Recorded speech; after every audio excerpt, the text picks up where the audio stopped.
Snaga se često povezuje samo s veličinom mišića. Djevojke često imaju strah da će vježbama snage povećati ukupnu tjelesnu masu. Međutim, to je krivo. Razina snage može se unaprijediti i bez povećanja mišića. U prošlom videu smo rekli da se mišići snažnijih ljudi sporije umaraju, što omogućava uspješnije obavljanje svakodnevnih aktivnosti. No, kako zapravo do toga dolazi?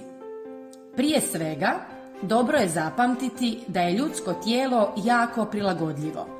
Na primjer, ako se u ovome trenutku preselite u jako hladne krajeve, u početku će vam biti jako teško prilagoditi se vrlo niskim temperaturama.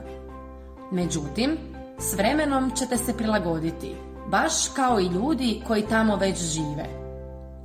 Slično se događa i kod treninga snage. U početku vam je teško savladavati vježbe, no s vremenom će se tijelo prilagoditi i vama će postati lakše izvoditi vježbe koje su vam u početku bile teške.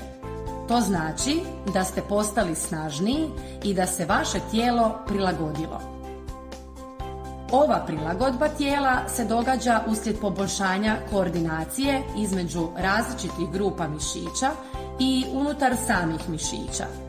Zvuči komplicirano, no pojednostavljeno možemo reći da s treningom snage mišići zapravo postaju pametniji, pa zadatke izvršavaju uspješnije te se manje umaraju.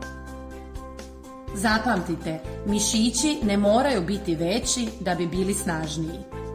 Što se može napraviti kao trening snage? Jednostavno je.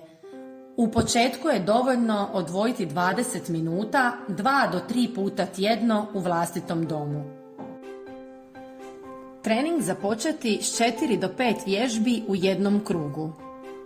Možeš raditi čučnjeve 30 sekundi, a nakon njih uzeti odmor 60 do 90 sekundi.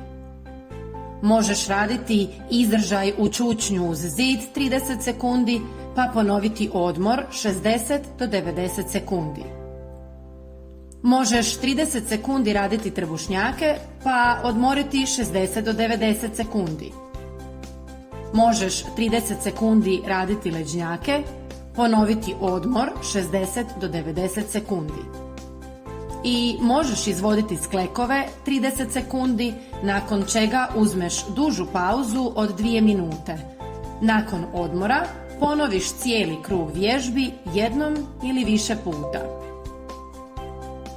S vremenom možeš uvoditi složenije vježbe, koristeći se elastičnim trakama, pilates loptama ili laganim bučicama.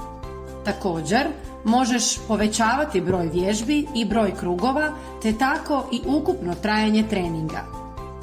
Trening snage možeš provoditi u vlastitom domu ili na otvorenom, te nisu nužno potrebni odlasci u teretanu.